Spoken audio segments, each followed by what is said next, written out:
Use the code CHICKEN in the shop. Hey guys, the Chicken is here. We are back to another Boom Beach video. In today's video, guys, we're going to be going over your Season 42 starter guide. So just general kind of tips and tricks that we can take into every Warship season and things that have helped me out. It's always good after the season's done to kind of just go over things that worked and things that didn't, stuff we learned and all that good stuff. But yeah, guys, sneak peeks will be around the corner. So if you want to keep up to date on everything, make sure you subscribe to the channel on YouTube from whatever device you're watching this from. Computer, telephone, tablet, perhaps, your watch, no. Lots of different ways to digest the YouTube content these days. Yeah, so with that being said, let's just get into it and let's do some player bases, I guess, with the laser ladies. That's always fun. This guy has a ton of shock blasters, so that's going to be interesting. But yeah, so first things first, like we just kind of mentioned there, the sneak peeks are obviously extremely helpful to, get a bit of a head start, begin to plan your season, have an idea of where you're going to go. There was one season recently that we had where it was we didn't have the sneak peeks, and that really drove home the point of how important it is to have a little bit of a plan going into the season. Because without that, then it's really tough, and you're always kind of in that state of, do I unlock this because I think it's going to be good, or do I wait until people get to that point and they've already got that stuff, and then it's determined, it's known if it's good or not. It's almost always better to wait and make the right choice than it is to quickly unlock stuff and potentially make the wrong choice. That's definitely something that I've learned, especially the last few seasons. I think that's something that I've been able to take away is just, have a little bit more patience. And if you make the right path in the tech tree, then that's going to pay off more so than, if you somehow figure out the path yourself and take it first. Almost always better to do the slow and the safe play in Warships. So yeah, I mean, from there, once we have a look at the season and we know what's going to be in the tree, and we know the path that we're going to take, have an idea of what you're going to be doing. So look at the season and your unlocks on the tech tree in like a whole. So for example, something might be good right away, but does that put us in the best position to, get to top 500 or top 50, or, if you're trying to get to a certain rank or whatever your goal is, does that put us in the right, on the right plan to get there? Because if you unlock too much stuff, say for example, if you're unlocking all the defenses, like defenses are always really good in Warships, right?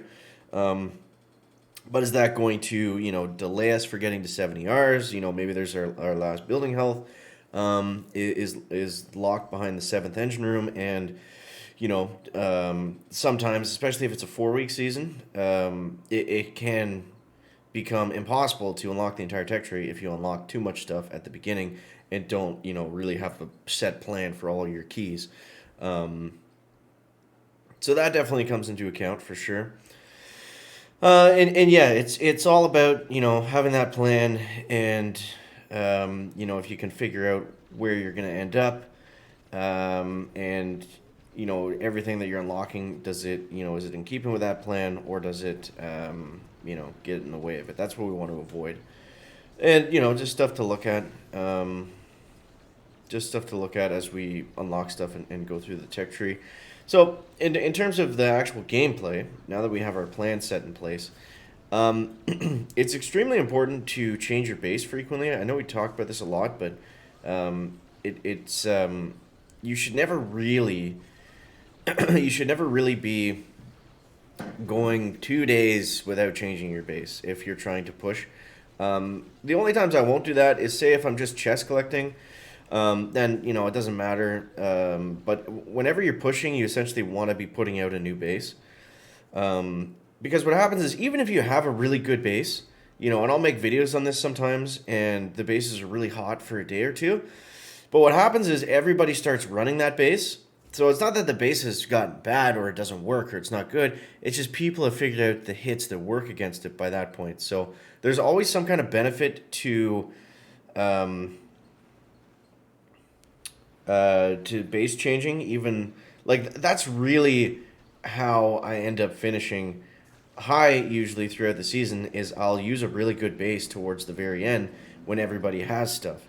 Um, I've done that before, and I think actually Op Destroy, he did that for his last stream for the season. He used a kind of off meta base, and I think it was a cluster base, which we didn't see a ton of at 70 Rs. But since he was running that, a lot of people just didn't know how to hit it, and it screwed them up, and he was able to get a couple fizzles, and that's the way to do it. That's the way to do it is to yeah, you can just catch people off guard, and it's one of the only things you can do once everyone has the same amount of tech as well, to be able to put yourself ahead a little bit. So, changing the base extremely important at all points throughout the season. Essentially, whenever you're pushing. Now, how do you find a base? You can just copy them from the leaderboard, or if you're in any of the social groups. Oh my God, this base is just made for laser rangers. This is gonna be awesome. And if you're in any of the social groups, that's a good way to spot them too. Let's go like that. Take out all those mines. And let's see here. Shock all there. Ooh, we lost a ton of rangers on that opening. So yeah, some other stuff that we can do, guys. Again, just going over the basics today, just to help out those of you that maybe didn't have a good season or want to get your first top 500 trophy or something like that. Yeah, so base changing important. The same thing goes for the attack as well. The attacks typically change, throughout the season. Different things become better, or maybe you're using the same troops, but there's a different way to use them, or to spread them out, or to do like some kind of a delay drop or whatever. And the easiest way to do that, I do this too, is just simply watch replays. Just watch replays, because most people are using some form of the same base with some form of the same tech, and yeah, that's just the easiest way to go about it, just by simply watching your replays. So yeah, and I guess just kind of knowing, there's stuff in Warships that it's just like it's always generally good to have defenses, to have building health, to get troop damage. Like those are always like big unlocks in Warships. So things like that to make sure that when something is good and when something is bad, because it is helpful. You can't just totally rely on everybody else going ahead and figuring out the path. Like, you do have to figure some stuff out for yourself at the same time. So knowing things that always work and just general things that are good is always helpful. So all right, let's go like that. Throw some more critters down, and yeah. So any of you Warship vets out there want to let everyone know in the comments some good tips or things that you maybe picked up recently from last season or seasons before. Always helpful to have those down below in the comments, guys. But yeah, I think I'm gonna leave it right there. So appreciate everyone for watching. Good luck on this season. It's gonna be an interesting one for sure. And yeah, coming up to the New Year. So happy almost New Year, guys. And appreciate you. Thank you for watching, and we'll catch you next one. Chicken is out. Back.